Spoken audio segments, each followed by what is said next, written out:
अस्सलाम वालेकुम। Hi guys, आप देख रहे हैं फन ऑफ फूड और आज मैं आपके लिए लेकर आई हूँ बहुत ही स्पेशल रेसिपी। ये है जैम बनाने का तरीका। तो ये मैंगो जैम बनाना बहुत आसान है, बहुत ही टेस्टी बनता है और झटपट से बनके तैयार हो जाता है। बच्चे तो इसे बहुत ही पसंद करते हैं, तो आपके बहुत काम आने वाली रेसिपी है। तो देखें, बिस्मिल्लाहिर्रहमानिर्रहीम। तो आजकल मार्केट में बहुत अच्छी ये कच्ची आमियाँ जो कैरियाँ हैं वो आई हुई हैं, इसे ज़रूर फ़ायदा उठाएं। और यहाँ पे मैंने जो आम लिए हैं, कच्चे आम, ये मैंने लिए हैं, वज़न में तकरीबन 1.5 किलो हैं। सबसे पहले आपने इनको छील लेना है, इसका छिलका उतार लें और बस इसके स्लाइस कट कर लेने हैं। तो ये इतनी आसान रेसिपी है कि बच्चे भी इसे झटपट से बना सकते हैं, यानी कि जो बिगनर्स हैं, जो नई नई कुकिंग शुरू की है जिन्होंने, वो भी इसे आसानी से बना सकते हैं। सिर्फ 2 चीज़ों से ये जैम तैयार हो जाएगा।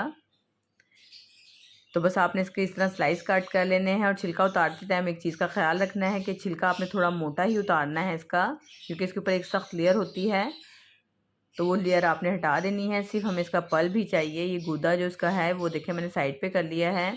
और ये छिलके और जो आम्बी की गुठलियाँ हैं ये अब ज़ाया कर देनी है हमने। और ये जो बचा हुआ इसका गूदा है, ये तकरीबन वज़न में 1 किलो से थोड़ा सा ज़्यादा ही होगा। आम्बियों पे अपने अच्छे से सारा गूदा उतार लेना है। इस पर बिल्कुल वेस्ट किसी चीज़ को नहीं करना, ज़ाया नहीं करना। तो छिलके रख देते हैं साइड पे। अब हम क्या करेंगे, ये जो पल्प है जो इसका हमने स्लाइस कट किए हैं, एक आपने स्टील का बर्तन लेना है, या तो आप नॉन स्टिक बर्तन ले सकते हैं, कोई मिट्टी का बर्तन है वो भी ले सकते हैं। लेकिन आपने ख्याल रखना है कि सिल्वर का बर्तन इस रेसिपी में इस्तेमाल नहीं करना, क्योंकि हमने इसको उबालना है आम्बियों को पानी डाल के। जब सिल्वर के बर्तन में हम किसी चीज़ को पानी डाल के उबालते हैं तो वो काला हो जाता है, इससे आपके जो जैम का कलर है वो ख़राब हो सकता है। तो पानी इसमें सिर्फ इतना डालना है कि आम्बियाँ जो हैं वो अच्छे से डिप हो जाएं। 1 टीस्पून मैंने इसमें डाल दिया है नमक, और सिर्फ नमक डाल के हम इन्हें उबाल लेंगे आम्बियों को। साथ ही मैं एक चुटकी इसमें डाल दूंगी जर्दे का रंग, ताकि बड़ा प्यारा सा जो मैंगो कलर है वो इसके ऊपर आ जाए। आप चाहें तो बग़ैर कलर के भी इसको बना सकते हैं, इसके टेस्ट में कोई फ़र्क नहीं पड़ेगा। उबाल आने के बाद 5 से 7 मिनट आप आम्बियों को कुक कर लें। ये देखें बड़ी आसानी से जो आम्बियाँ हैं ये गल गई हैं। और उबालने का एक फ़ायदा ये भी होता है कि अगर आम्बियाँ ज़्यादा खट्टी होती हैं तो उसकी जो खटास है वो थोड़ी कम हो जाती है, और फिर आपको चीनी भी कम डालनी पड़ती है। अगर आपको खट्टी मीठी वाली आम्बियाँ मिल जाएँ तो आप वो भी ले सकते हैं, लेकिन जो मैंने आम्बियाँ ली हैं ये ज़्यादा खट्टी हैं। अब आपने क्या करना है, किसी मोटी जाली वाली छन्नी में डाल दें और इसको ऐसे किसी चम्मच से प्रेस करेंगे तो उसका जो सारा गूदा है, जो पल्प है इसका, वो जाली में से छन के दूसरी साइड पर आ जाएगा। इसीलिए आपने इसका मोटा छिलका उतारना है, ताकि आप आसानी से उसको छान सकें। और ये काम आपने गरम गरम आम्बियों के साथ ही करना है। जैसे ही आप पानी से निकालें इसको फ़ौरन छान लें। अगर ठंडा हो जाएगा तो फिर आपको ये छानने में आसानी नहीं होगी। ये देखें सारा पल्प मैंने निकाल लिया है इसके अंदर से। ये आम्बियाँ थोड़ी खट्टी वाली हैं, तो इसमें जो मैंने चीनी का इस्तेमाल किया है ये 600 ग्राम चीनी है। लेकिन अगर आपके पास जो आम्बियाँ हैं वो खट्टी मीठी वाली हों, उसमें मिठास हो, तो आप चीनी को थोड़ा सा कम भी कर सकते हैं, यानी कि 1 किलो में 500 ग्राम चीनी भी चल सकती है, आप डाल सकते हैं। और बस चीनी डालने के बाद आपने क्या करना है, सिंपल इसको पका लेना है। अब इसमें आपने पानी वगैरह का इस्तेमाल नहीं करना, क्योंकि आम्बियों के अंदर जो अपना मॉइस्चर है वही काफ़ी है। बस चीनी आहिस्ता आहिस्ता घुलना शुरू हो जाएगी और उसके बाद आपने इसको मुसलसल पकाना है। थोड़ा सा फ्लेवर के लिए मैंने इसमें डाला है इलायची पाउडर। 2 टेबलस्पून गुलाब का जो अरक होता है खुशबू के लिए वो डाल दें, इससे बहुत अच्छा टेस्ट भी आता है, खुशबू भी बहुत प्यारी आती है इसमें। साथ ही 2 टेबलस्पून मैं इसमें डालूंगी सिरका। सिरके से एक तो इसकी शेल्फ़ लाइफ है वो भी बढ़ जाती है, आप साल भर भी इसे रख के खाएंगे तो ये ख़राब नहीं होगा। आप इसे फ्रिज में ही रखें, बाहर नहीं रखना। और दूसरा ये है कि इसके ऊपर कोई क्रिस्टल वगैरह नहीं जमते, ये हार्ड नहीं होगा। ये देखें अभी ये काफ़ी पतला है, चम्मच पे ठहर नहीं रहा है। अब इसको हम मज़ीद पका लेंगे 5 से 7 मिनट, और फिर मैं आपको बताऊंगी इसको चेक करने का तरीका। आप क्या करें, कोई चीनी की जो प्लेट होती है घर में ये ले लें इस तरह, और इसको ऊपर इस तरह टेढ़ा करके देखें। ये अभी तक इसकी एक ड्रॉप की शक्ल बननी चाहिए, टूटना नहीं चाहिए दरमियान से। बस आप इसको चेक करते जाएं। अभी 5 से 7 मिनट में इसे मज़ीद कुक कर लूँगी, फिर उसके बाद दोबारा से चेक करेंगे। अब इसमें मोटे मोटे बबल्स आ रहे हैं, ये साइन है कि ये पकना शुरू हो गया है और इसका किनारे भी छोड़ना शुरू हो जाता है। तो ये 2-3 तरीके हैं इसे चेक करने के। और जो बबल्स आ रहे हैं आप इसे ऊपर से कवर भी कर सकते हैं ताकि आपके हाथ वगैरह पर कोई छींटे वगैरह ना गिरें इसकी। अब इसको मैं दोबारा चेक कर लेती हूँ। ये देखें,